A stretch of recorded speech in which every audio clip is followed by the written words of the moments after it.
Hello class, this is Miss Ahmad. So today we are continuing with our comprehension packet. So I am going to add the description below the link to the packet, and we're working on page 68 and 69 today. So this is how it should look. All right, so our goal today is that we're going to read an article about ancient Africa. First, we're going to read to understand what the author says. Then you're going to reread so you can analyze the relationships between peoples, events, and ideas in the text. So let's go ahead and get started. All right, so I am going to read the text the first time. Of course, when we see a new text, the first thing that we always want to do is underline the title of the text. So why is it important to underline the title of a text? I want you guys to think about it for about 10 seconds.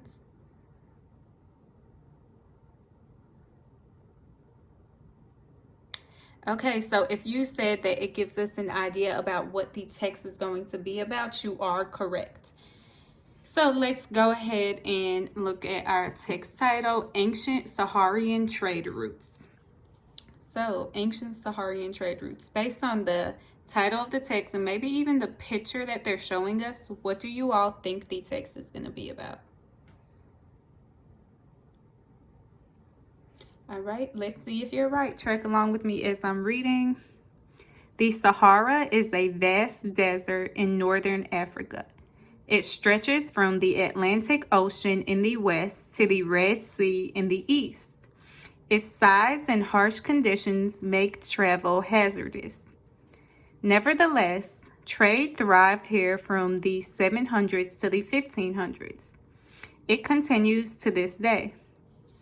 Long ago, Berber merchants established a network of trade routes across the Sahara.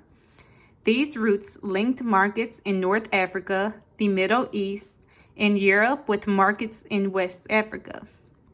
The merchants regularly crossed the Sahara to African settlements on the fringes of the desert. In those settlements, they traded salt, horses, cloth, and later, books for gold, metals, spices, and other items from farther south. Berber and African merchants made profits, so trade increased. As a result, the African settlements grew to become important centers of trade. And as trade increased, so did the wealth and power of the African rulers. To Berber merchants, the dangerous journey across the Sahara was worth the risk. For safety, merchants traveled together in large groups known as caravans.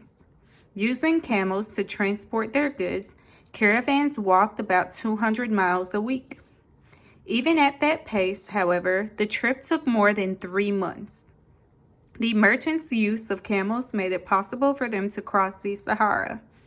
These hardworking animals could carry heavy loads with the ease of scorching, shifting sands. During long journeys, they had the ability to conserve water. Camels were called ships of the desert because they hauled trade goods across the desert, just as ships carried cargo across the sea.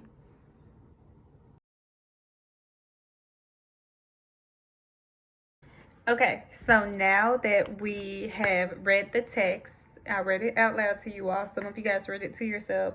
I have 3 questions that I want you to answer about this text. So I want you to go back into the text. I'm going to post it in a second. Pause on it so you can reread and look for evidence to support your answers. So my first question is,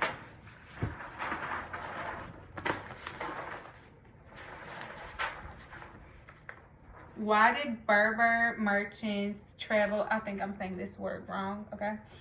Merchants travel across the Sahara. So why did they travel across the Sahara? Number 1. Number 2, what did the merchants trade? So I want to know what the merchants traded. And number 3, what is the article about?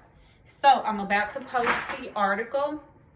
Again, I want you to pause on the article and look for evidence to answer these 3 questions. Number 1, why did Berber merchants travel across the Sahara? 2, what did the merchants trade? And 3, what is the article mostly about?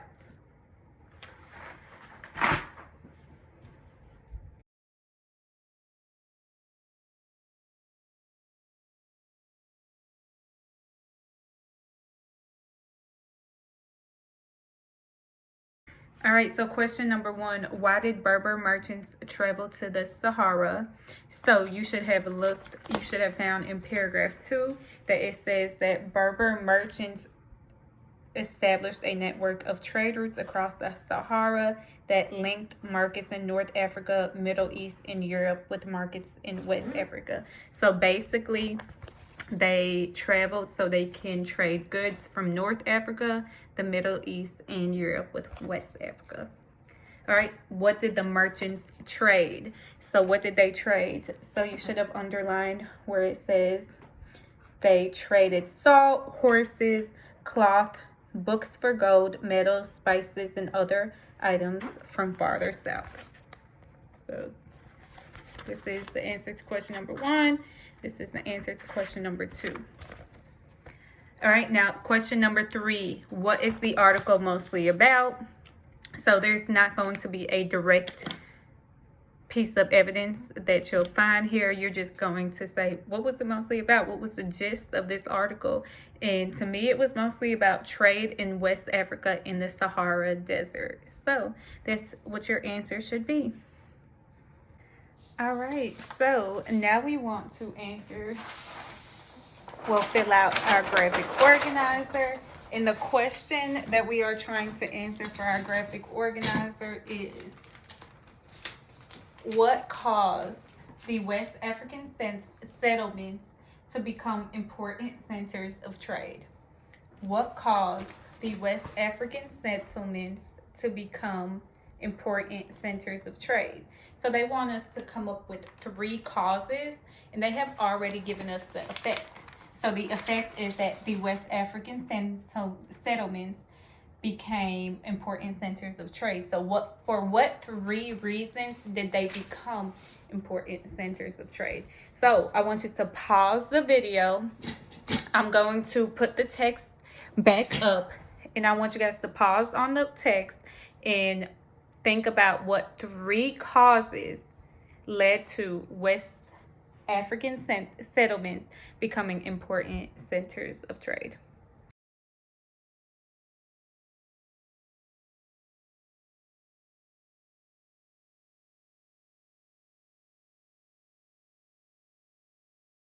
All right, now I'm going to read this with you and show you how I would have figured out what the 3 causes were. So as I'm reading, I'm going to think about, okay, does this help West African settlements become important centers of trade? The Sahara is a vast desert in northern Africa. It stretches from the Atlantic Ocean in the west to the Red Sea in the east. Its size and harsh conditions make travel hazardous. Nevertheless, trade thrived here from the 700s to the 1500s. It continues to this day. Long ago, Berber merchants established a network of trade routes across the Sahara. Okay, so they created trade routes across the Sahara. Okay, these routes linked markets in North Africa, in the East, Middle East, and Europe with markets in West Africa.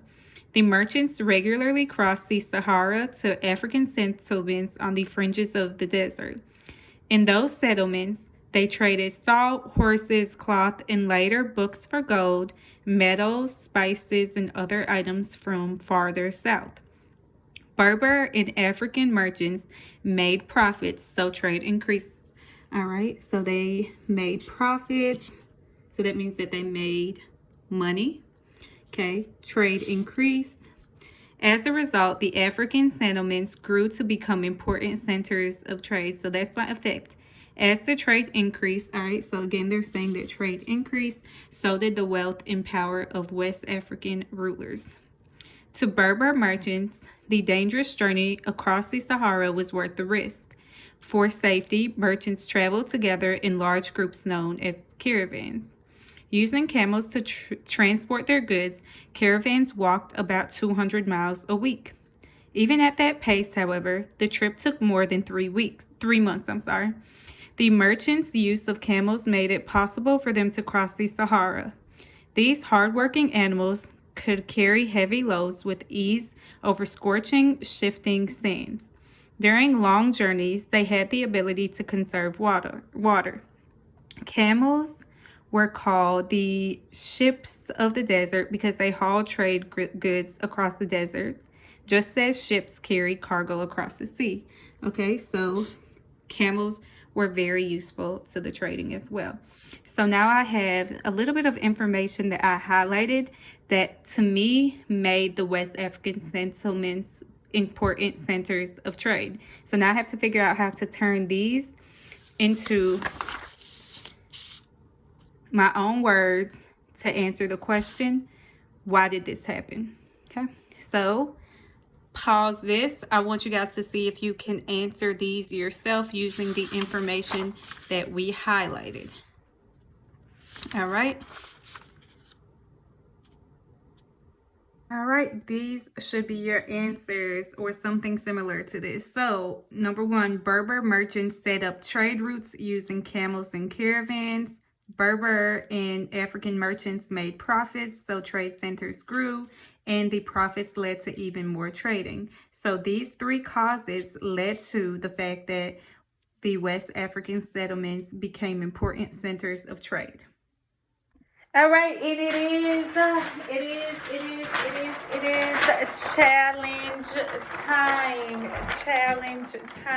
challenge time. So today your challenge is to answer the question, what led to West African settlements becoming important centers of trade? So I'll read this one more time. What led to African settlements becoming important centers of trade? All right, so I expect you all to use race to answer this question. Restate, answer, cite, and explain. Now, some of y'all might not need this paragraph stem, so don't use it if you don't need it. But if you need a paragraph stem, this is your stem. Blank led to West African settlements becoming important centers of trade, period. All right, so what was one thing that led to West African settlements becoming important centers of trade? Remember, you can use that graphic organizer that we just created. All right, according to paragraph blank. So what paragraph did you get that answer from? And then give me your quote. This shows blank. So fill that out. Comment your answer below. And at the end of the week, on Sunday, I will go through my videos and see who commented on every video and completed the challenge. So it doesn't have to be correct as long as I know that you actually tried and you did it every single day that week. Every single video I posted, you tried to answer the challenge question and comment below. I will put your name into a drawing. And at the end of the week on Sunday, I'll do it on Sunday, I'll pull a name out of the drawing, and whoever wins, I will be sending pizza to your house. So I will order pizza to your address for you and your family if you win. So if you're not able to comment on this video, you can send me your answer on TikTok or on Instagram. So make sure you guys try. Comment below, comment on TikTok, comment on Instagram, and see if you'll be able to win that pizza for your family this week.